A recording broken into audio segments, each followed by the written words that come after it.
j'espère que vous allez bien. On se retrouve aujourd'hui pour un book haul que j'ai fait la semaine dernière. Donc ça vous dit absolument rien, mais c'est pas grave. Que j'ai fait à Emmaüs. Donc j'en ai eu pour 12 € il me semble. Et j'ai pas mal de livres à vous présenter. Alors pas mal, celui-là il est pas très gros. Le prochain book haul que vous allez voir, il est énorme. Alors du coup, on va commencer avec un Guillaume Musso aux éditions Pocket que j'ai payé 1 €. Celui-là c'est Emma qui vit à New York à 32 ans. Elle continue à chercher l'homme de sa vie. Matthew habite Boston. Il a perdu sa femme dans un terrible accident et élève seul sa petite fille. Bref, c'est un Musso. J'avais envie de me faire toute la collection complète. J'en ai déjà quelques-uns, donc j'attends de voir un petit peu combien je peux arriver à en avoir. Et moi, j'aime bien Musso. Je sais qu'il y en a qui le trouvent insipide, mais moi, j'aime beaucoup. Ensuite, pour mon fils, j'ai pris Le ventre de maman de Sophie Lebeau aux éditions Lito. C'est un tout petit livre jeunesse qui parle d'une maman enceinte qui grossit. Bon, là, c'est papa qui réveille le petit tout, mais maman et le bébé. Enfin, voilà, pour le prochain, pour expliquer à mon fils que maman attend un autre bébé. Ensuite, j'ai eu le tome 1 et 2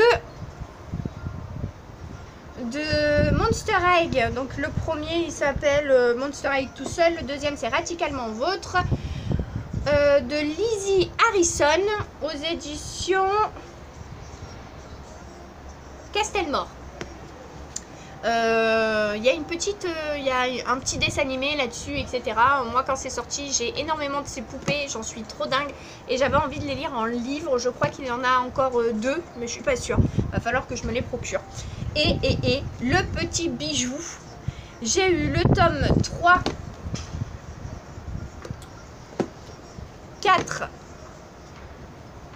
et 6 de A comme association qui a été écrit par Eric Lhomme et Pierre Bottero en alternance jusqu'à la mort de ce dernier et dont je suis tellement triste.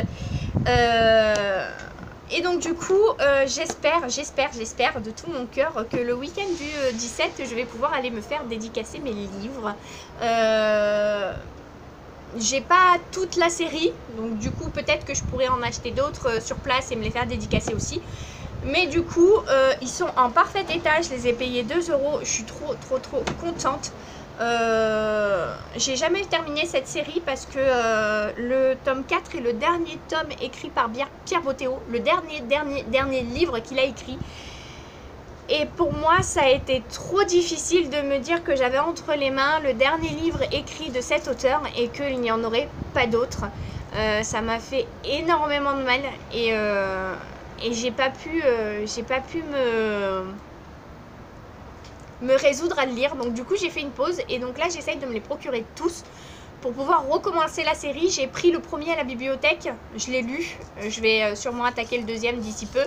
Mais c'est vrai que je préférerais qu'il soit mien, quoi.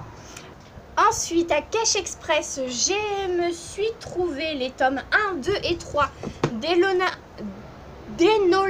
Holmes de Nancy Springer aux éditions Guanaco. Je les trouve super sympas. Donc ça, c'est le 1. Ça, c'est le 2. Vous voyez, je les ai payés 1,99 €. Et ça, c'est le 3. Oui, c'est le 3. C'est des enquêtes d'une jeune demoiselle qui a, je ne sais pas moi, peut-être 15 ans. Et qui fait des enquêtes. Donc du coup, c'est un peu comme Holmes, justement. Et j'espère pouvoir apprécier. Parce que vu que je me suis procuré les 3 premiers, ça serait dommage que je n'aime pas. Après, je ne sais pas combien il y en a d'autres. Peut-être il y en a encore 2 ou 3, je sais pas. Faudra que je voie. Ils sont en parfait état, ils sont couverts. Franchement... pour 1,99 €, j'aurais pas trouvé mieux ailleurs, c'est sûr. Ensuite, je me suis procuré Janvier Calendar Girl de Audrey Carlan aux éditions Hugo Roman. Alors, on m'en a tellement parlé que je me suis dit, allez, lance-toi, lis. Après, je sais pas du tout ce que ça va donner, je vous avoue. Donc, je me suis procuré mars et avril. Il me manque février, mais bon, entre-temps, je pourrais me les procurer. Ces deux-là, je les ai payés 1 € chacun. Et celui-ci, je l'ai payé 2 €, allez savoir pourquoi. Voilà, donc c'est l'histoire d'une jeune fille qui cherche à payer ses études et qui part à Vegas et devient... alors soit une escorte, soit une prostituée, je sais pas trop. Je vous en dirai plus quand je les aurai lus, savoir un petit peu si ça me plaît. Je vous avoue que je suis pas très fan de romance, donc on va voir. Et puis on va voir déjà quand est-ce que je vais les lire. Et pour terminer, un petit bijou, c'est Lock and Key, Bienvenue à Lovecraft, de Joe Hill et Gabriel Rodriguez aux éditions Milady. Celui-ci, je l'ai payé 6 €. Et je trouve que pour l'état dans lequel je l'ai eu, alors que là je vois qu'il est à 15 €, bah, je suis trop contente. Alors c'est quelque chose de très noir, très sanglant. Ça me rappelle un petit peu Walking Dead. Alors dans les dessins et dans le sang partout, etc. Hein, mais pas dans l'histoire, parce que dans tous les cas, je n'ai pas lu le synopsis. J'aime beaucoup me surprendre avec mes lectures. Et quand c'est pas le cas, je suis un petit peu déçue. Bref, dites-moi dans les commentaires s'il y a des livres qui vous ont plu, s'il y a des livres que vous avez lus et sur lesquels vous voulez un retour. N'hésitez surtout pas à vous abonner et à activer la cloche pour avoir les vidéos qui sortent au bon moment. Surtout, ça me fait énormément plaisir de voir que vous êtes un petit peu plus nombreux chaque jour à vous abonner à ma chaîne et à me suivre, à regarder mes vidéos. Ça me touche profondément. Je vous souhaite un bon week-end, toujours beaucoup d'amour, de joie, de bonheur et que votre vie soit simple et sans soucis. Allez, ciao!